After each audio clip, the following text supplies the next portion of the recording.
Welcome to a channel maths concept academy. मेरा नाम रवि, मैं आपके लिए मैथमेटिकल कंटेंट और साथ ही साथ केवीएस की अपडेट लेके आता हूं। तो जैसा कि आप लोगों को पता है, हमने आपके लिए केवीएस पीआरटी के लिए साइंस मैथ का सेशन स्टार्ट कर रखा है और साथ ही साथ विंडो भी ओपन है कि आप लोग मुझसे कोई क्वेश्चन पूछ सकते हो। तो ये क्वेश्चन मेरे सब्सक्राइबर ने पूछे हैं, तो मैं आपको इन सबके आंसर बताता हूं और साथ ही साथ ये क्वेश्चन आपको भी मदद करेगा। समझ आ रहा है क्या कह रहा हूं? साथ ही साथ ये क्वेश्चन भी आपको भी मदद करेंगे, ठीक है ना। चलो, और चैप्टर है मोशन फिजिक्स। आप लोग यही पूछते रहते हैं मुझसे कि सर कौन सी किताब से पढ़े, कौन सी किताब से पढ़े। मेरे चैनल में अल्टीमेट कंटेंट मिल रहा है, ठीक है ना। खरीदनी है तो खरीद लो। देखो, डिस्टेंट टाइम ग्राफ दे रखा है सबका। अब वो कह रहा है मोशन को बताओ कौन सा है। अब एक चीज समझना, ये सीधा ऐसे जाने का मतलब क्या है। देखो, डिस्टेंस भी बढ़ जा रही है और टाइम भी बढ़ जा रहा है। इतनी डिस्टेंस पे इतना टाइम, इतना टाइम इतनी डिस्टेंस, टाइम भी बढ़ा, डिस्टेंस भी बढ़ी, ऐसे चलता जा रहा है, चलता जा रहा है, चलता जा रहा है। समझ आ रहा है? तो हम इसे कहते हैं लीनियर मोशन। हम इसे कहते हैं लीनियर मोशन, ठीक है ना। अब इसे कांस्टेंट वेलोसिटी कहा जा सकता है, नहीं कहा जा सकता? पहली बात तो, अगर ये डिस्टेंस है, अगर ये डिस्टेंस है, सुनते रहना मैं क्या कह रहा हूं। इन्होंने आंसर भी भेज रखे मुझे, आंसर में इसको लिखा हुआ है कांस्टेंट वेलोसिटी। अब सुनना मैं क्या कह रहा हूं। कांस्टेंट वेलोसिटी की जगह कांस्टेंट स्पीड एक्यूरेटली होगा। क्यों? क्योंकि डिस्टेंस से क्या निकलता है, स्पीड निकलता है। फिर भी कांस्टेंट स्पीड कहा जा सकता है, नहीं कहा जा सकता? ये देखो, कांस्टेंट स्पीड के लिए क्या होना चाहिए आपका जो टाइम और डिस्टेंस का गैप है वो सेम आना चाहिए। मतलब इतने के लिए टाइम, इतने के लिए डिस्टेंस डिवाइड करो, या किसी भी पॉइंट ऑफ टाइम के लिए डिवाइड करो, जितना टाइम में चेंज आए उतना ही डिस्टेंस में चेंज आना चाहिए। लेकिन लीनियर मोशन मोर एक्यूरेट, ठीक है ना। अब दूसरा क्वेश्चन आता है ये। अब देखो, अब सुनना मैं क्या कह रहा हूं। अब यहां से आपको दिख रहा है, देखो ये एक्चुअल में ना डिस्प्लेसमेंट कर लो इन्हें, एज फॉर डिस्प्लेसमेंट।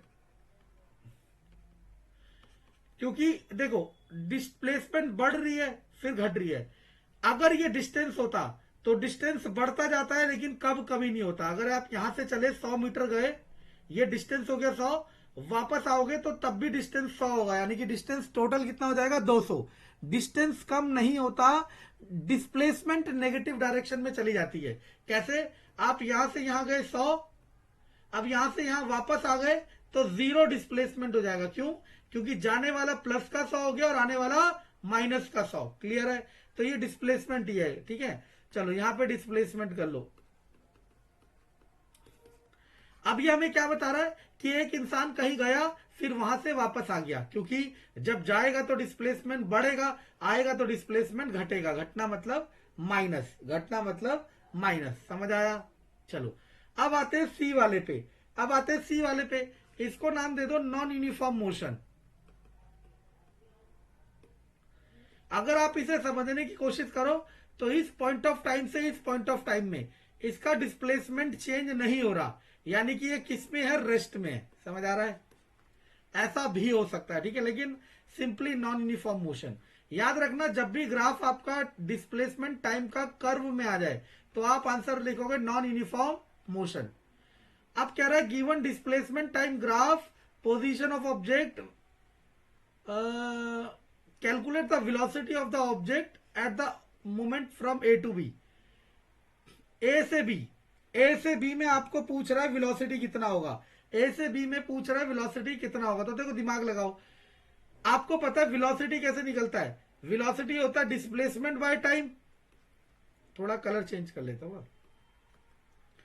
वेलोसिटी होता है डिस्प्लेसमेंट बाय टाइम। ए से बी कितना डिस्प्लेसमेंट कवर कर लिया इसने, 6, और टाइम कितना कवर कर लिया ये, और ये टाइम कितना है, 1 2 3। तो आंसर आ गया 2, और ये मीटर में है, सेकंड में। तो पहले का आंसर आ गया 2 मीटर पर सेकंड। अब बात आ रही है बी टू सी। अभी मैंने आपको प्रीवियसली क्वेश्चन में बताया था क्या, कि इस वाले रेंज में ये किस में होगा, रेस्ट में। किस में होगा, रेस्ट में। क्यों? क्योंकि डिस्प्लेसमेंट मूव नहीं कर रहा। अब सेम क्वेश्चन यही आ गया। मैं बार बार कह रहा हूं, कंटेंट को अच्छे से पढ़ोगे ना, आपको 36 किताबें करने की जरूरत नहीं होगी और 36 टीचर देखने की जरूरत नहीं होगी। B to C, B to C किसमें है, ये रेस्ट में, क्योंकि डिस्प्लेसमेंट तो चेंज हो ही नहीं रही। तो आंसर आ जाएगा 0, क्योंकि वेलोसिटी का फॉर्मूला होता है डिस्प्लेसमेंट अपॉन टाइम। अगर डिस्प्लेसमेंट 0 है तो आंसर क्या आ जाएगा, 0 ही आ जाएगा। अब बारी आ रही है C2D। C2D डिस्प्लेसमेंट कितना चेंज हो रहा है, 6, और टाइम कितना है 2, तो 6/2 यानी कि 3, यानी कि 3। लेकिन अब ध्यान रखना इधर -3 लिखा जाएगा। -3 का मतलब क्या होगा, सुनना। -3 का मतलब ये होगा कि अब वो अगर पहले वो इस तरफ जा रहा था जो कि आंसर 2 मीटर पर सेकंड था, तो अब वो इस तरफ आ रहा है, दैट इज 3 मीटर पर सेकंड। दो चीजें हैं, या तो आप डायरेक्शन लिखोगे तो माइनस नहीं लिखोगे, ठीक है ना, और अगर डायरेक्शन नहीं लिख रहे तो माइनस लिखना जरूरी है। क्यों, क्योंकि वेलोसिटी जो है एक वेक्टर क्वांटिटी है। क्या है, वेक्टर क्वांटिटी। अगला क्वेश्चन आता है, कलर अच्छा नहीं लग रहा।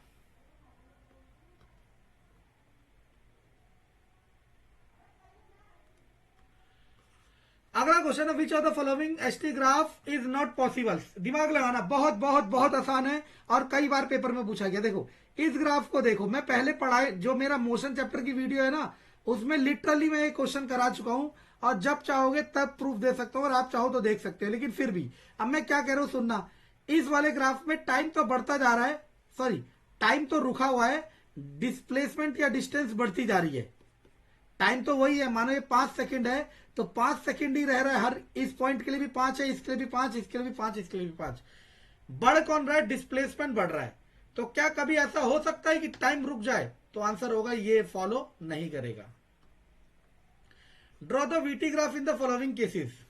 कह रहा फॉलोइंग केसेस में वीटी ग्राफ बनाने की कोशिश करो। पहला आता है यूनिफॉर्म मोशन, तो V और T। अब यूनिफॉर्म मोशन क्या होता है, यूनिफॉर्म मोशन वो होता है जिसमें वेलोसिटी क्या रहे, सेम रहे, तो आप सीधा बना सकते हो, ठीक है ना। अगला आता है यूनिफॉर्म रिटार्डेशन। रिटार्डेशन मैंने क्या कहा था, जब उसकी वेलोसिटी कम हो रही हो। रिटार्डेशन मतलब जब वेलोसिटी डिक्रीज हो रही हो, तो ये वेलोसिटी है, टाइम है, तो आप डिक्रीज वाला ग्राफ बना सकते हो।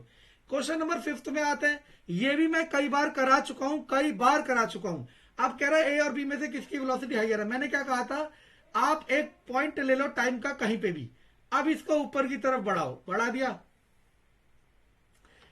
देखो ऐसा मत लेना जो इंटरसेक्शन वाला हो, इससे बचने की कोशिश करना, ठीक है। मैंने इंटरसेक्शन वाला नहीं लिया, लेकिन मेरी ड्राइंग बहुत बेकार है इसलिए, या कोई भी ले सकते हो जो आपको पसंद आए। अब देखो इस वाले पॉइंट को कंसीडर करते हो तो टाइम दोनों के लिए सेम है। किसके लिए, इस ए वाले के लिए भी टाइम सेम है और बी वाले के लिए भी टाइम सेम है। कितना, इतना।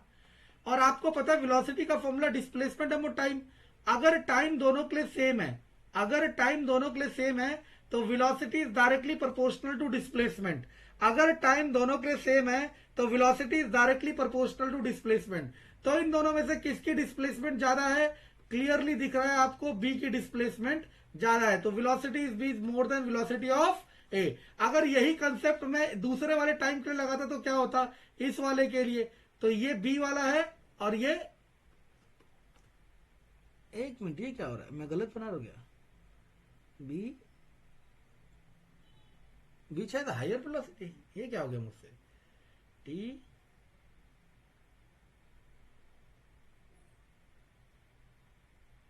ये क्या हो रहा है, टाइम। अब मैं ये वाला टाइम रखता हूं ना,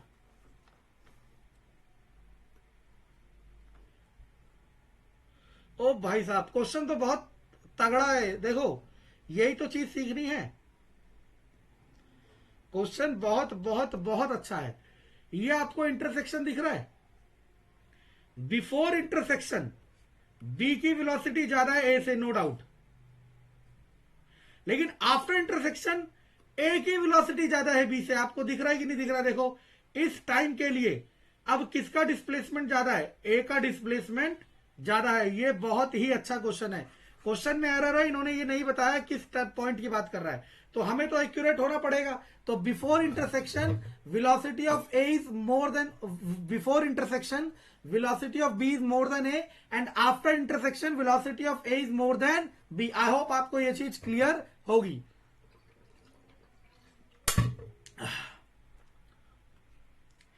आपको यकीन भी नहीं हो सकता, पता है आप लोग कदर ही नहीं करते हो मेहनत करने वाले की।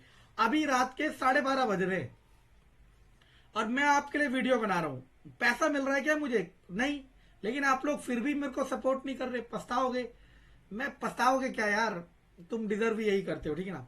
Which part of the following graph shows uniform motion? तो यूनिफॉर्म मोशन देखो, अभी तक हम क्या पढ़ रहे थे, ऐसे बता रहा था ना मैं सीधा। तो ये आंसर में लिख रहे हैं यहां से लेके यहां तक, लेकिन ये यूनिफॉर्म मोशन नहीं होगा, ठीक है ना।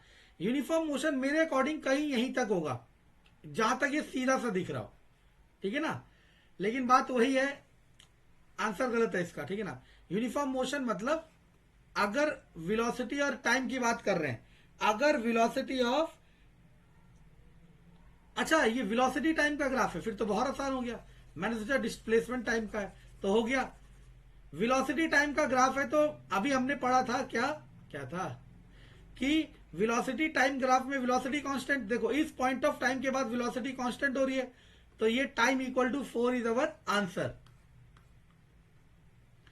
कह रहा वीटी ग्राफ दे रखा डिस्प्लेसमेंट, मैंने कहा था डिस्टेंस निकालनी है, डिस्प्लेसमेंट निकालनी हो, आप क्या निकालोगे, एरिया। तो पहले 3 सेकंड तक की बात कर रहा है, यहां तक की। तो ये आपको एक ट्राइंगल दिख रहा है, इसका एरिया क्या निकलेगा, 1/2 बेस इंटू हाइट।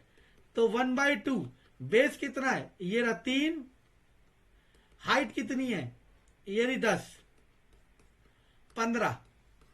दूसरा, अब आपको कह रहा है कि, सुनते रहे ना, अब आपको कह रहा है कि डिस्प्लेसमेंट निकालो 6 सेकंड तक।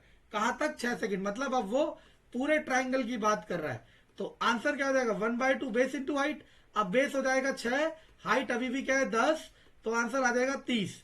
और आप चाहे तो ऐसा देख सकते थे, ये और ये आइडेंटिकल है, अगर इसका 15 आ रहा है तो इसका भी 15, टोटल कितना होगा 30। अब मैं इसी में एक चीज बता देता हूं, अगर ये ग्राफ कुछ इस तरीके से होता, देखते कोशिश करना,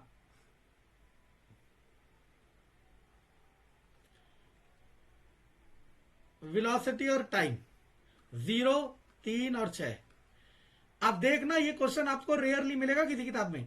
तो आप जब 0 से 3 कहते तो इसका एरिया निकालते 1/2 बेस इंटू हाइट, और 0 to 6 कहता तो इसका एरिया और इसका एरिया दोनों निकालते, लेकिन दोनों को ऐड नहीं करते, सबट्रैक्ट करते। मान लो इसका एरिया ए आया, इसका एरिया बी आया, तो दोनों को क्या करते, सबट्रैक्ट करते। क्यों, क्योंकि ये नेगेटिव एक्सिस में चला गया।